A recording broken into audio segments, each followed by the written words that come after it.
Hey guys, what's up? Welcome to my video. Right now I am at Walmart. I went to Walmart to get something, and I was in there for no more than 15 minutes. I came back out, and guess what? My car is dead at this point. Car's dead at this point. It's not 100% dead. It's just that I can't get it to start. It's not starting on me. I can't get it to crank. Everything else works in the car. Everything else works in the car. All the lights work on the dash. Radio works.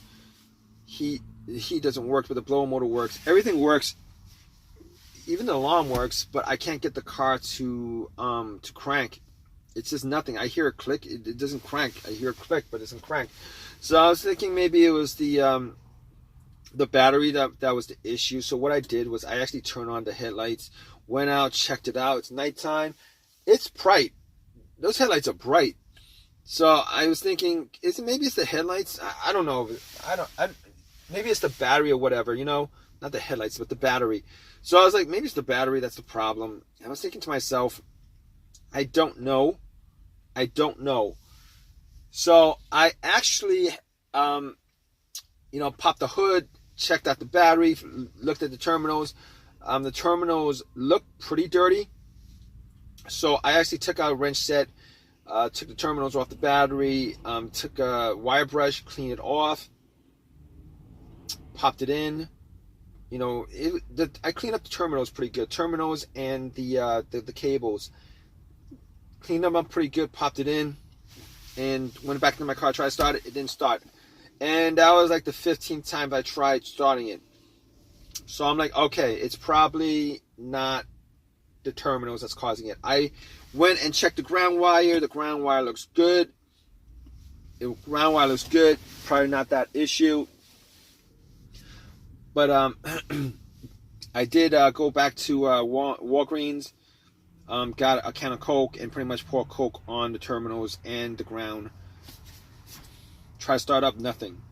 So at that point, it wasn't the terminals or anything like that. I had to ask somebody to give me a jump. They jumped it. They jumped it. They put the cables on. I tried to crank the car. Nothing. So basically, I had them put it on and put it on the battery and waited 5 minutes, 3 minutes, whatever. Try to crank it, nothing. So at that point, I knew it wasn't the battery. I knew 100% it wasn't the battery. My other thought was maybe it's the alternator, but I didn't leave my car running. I didn't leave my car running at all, so I don't think it was the alternator that was the issue.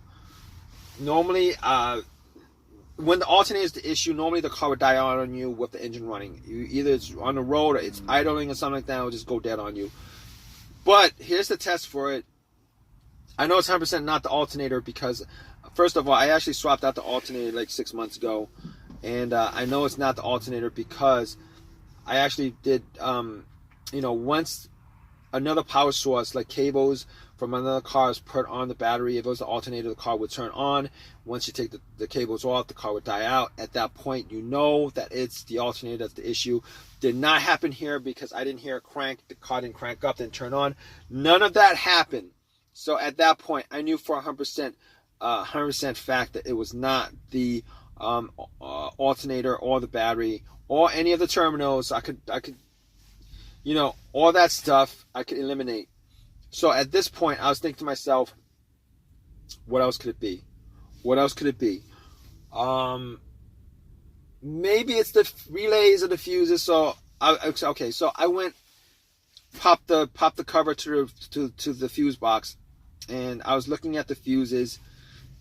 All the fuses looked good. So I checked out the relay to the starter. I was thinking maybe it's the relay to the starter. I was hoping it's the relay to the starter because AutoZone's a couple of blocks. I could just walk a couple of blocks, get the relay, popped it in. Not a problem. Even with the fuse, not a problem. Anyway, I actually swapped out the relay from another, that went to another part of the car. I swapped out the relay, whatever that relay is to whatever it was that relaying to. I swapped that out for the starter relay, and nothing happens. I get the same thing, nothing happens. Now, I can't be 100% sure it's not the relay. because, you know, I'm swapping out one relay for another relay. So if the starter relay had issues, I mean, you know, I actually popped in the relay to the other starter, and if they had issues, then, you know, maybe that portion of it was causing it not to start, not the starter. I don't know. Sucks, right, guys? It really sucks. But I can tell 100% it's not a relay. But I mean, I'm like 90% sure it's the relay. It's not the relay. Reason being is that every time I try to crank the car up, I do hear a click. It's just not starting up. I do hear a click. It's just not turning over. It's not cranking. It's not cranking. I do hear a click. Normally, if you hear a click, it means either the relay's working and it's coming from the relay, or the starter motor is clicking. It's just the solenoid and the starter motor is clicking. The starter motor is just not engaging. So I could pretty much rule out the relay. As far as the fuse is concerned, I was looking at the fuses, and I was looking to see whether there was any burnt fuses. Did not see any burnt fuse. But I couldn't test it out 100% because I don't have a fuse tester on me. But here's the thing about that. I've had situations where a fuse had kept my car from running. Not this car, but cars that I've had previously. And none of those actually, were the same symptoms as this car right now. Basically, one of those situations I had was the main fuse died. I was getting no electricity in the car. The main fuse died. I was getting no electricity in the car whatsoever. And it turned out that was the main fuse that connected the battery to the fuse box. Once I swapped that out, the car, everything worked. All electricity worked. Everything works. This is not the case here because, unfortunately, it's not the case here because, I am getting electricity, 100% electricity to everything, including the alarm, the remote. I'm getting electricity to power windows. I'm getting electricity everywhere. So it's not the main fuse. All right. I'm thinking maybe it's a secondary fuse, like a starter fuse or whatever, fuse to the starter. But here's the thing. I don't know if there's a starter fuse. I don't think there is to this car. But as far as my the second thing that caused my fuse, the second fuse issue that I had, as far as my experiences with fuse, is not, causing the car not to start. It was a blown fuse either to the fuel pump or to the car's computer. All right, fuel pump or the car's computer.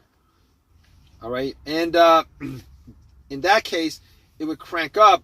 Everything worked. It would crank up, but it wouldn't turn over. It would crank. It wouldn't turn over. In this case, however, I get no crank whatsoever. Everything works. It's just not cranking at all. So I can just rule that out. That's not the problem here.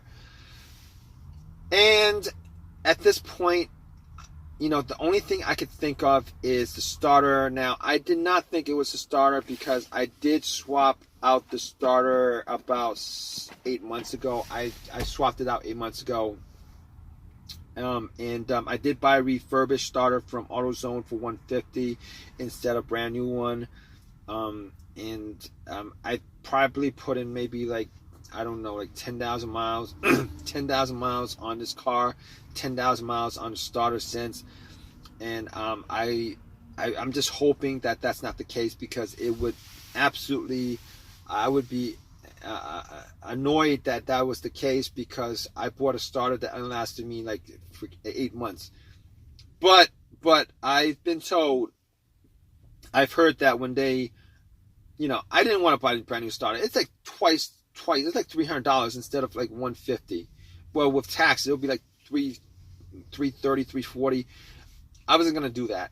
And then both these starters are 100% warranted, like lifetime warranted or whatever. Anyway, I did buy the refurbished one. I read somewhere that as far as refurbished starters concerned, they only swap out the part that's broken and not. They don't actually replace any of the major parts. They only replace the part that's broken. So when you get a refurbished starter, I don't know how they clean it up as well as they do, because they look brand new. They only fixed the one part that's broken. They only fixed that one part that's broken, and the rest of the starter or the alternator or whatever that's refurbished has, 99%, has whatever the mileage that was on the car when that starter was given to them, when the core of the starter was given to them. And I'm just hoping that's not the case here, because right now I'm actually waiting for AAA to tow my car. I'm waiting for them to get back to me, because I called them up like 15 minutes ago.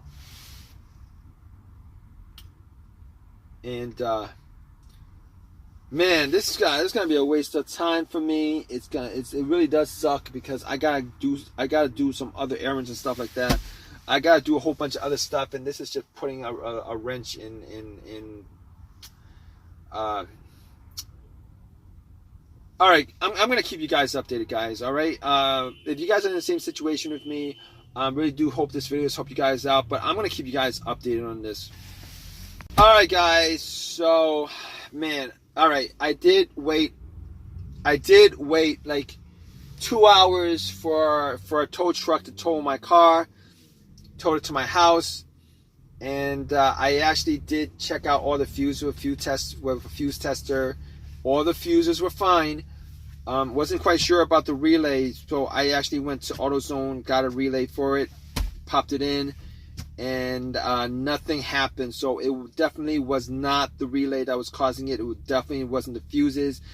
The terminals I cleaned out pretty good, and I actually did take out the ground, cleaned up that, put it in, nothing. So at that point I knew like 90% was a starter.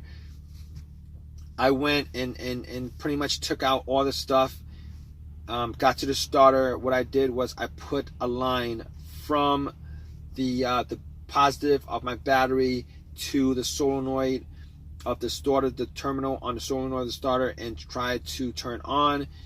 Unfortunately, nothing happened. So I knew for a fact at that point that it was a starter that was the problem, because I did test it out. So what I did was I took it out, brought it to AutoZone, told them about the situation. I had my phone number with them, so they knew it was 100% warranted. I actually tried to talk them into giving me a brand new starter because of this situation. Because I understand that the starter is 100% warranted, but you gotta understand the situation. Time is money. I wasted about 4 hours yesterday. I wasted about 3-4 hours going back and forth to AutoZone, taking out the starter, putting it back in. I mean, that cost me money. So I told them, maybe you guys could compensate me with a brand new starter. Did not want to do that.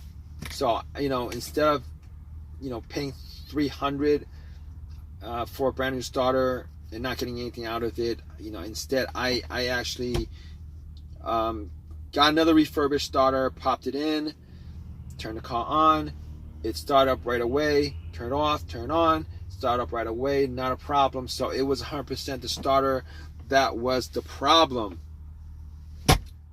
So it doesn't make, even though it's resolved, I'm still pretty annoyed at the fact that I only got like 8 months out of the starter.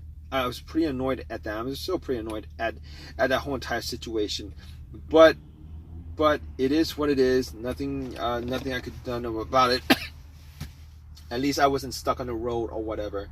I mean, that would have been like a worse situation, I think, if the alternator died on me and I was stuck on the road somewhere. That's a dangerous situation.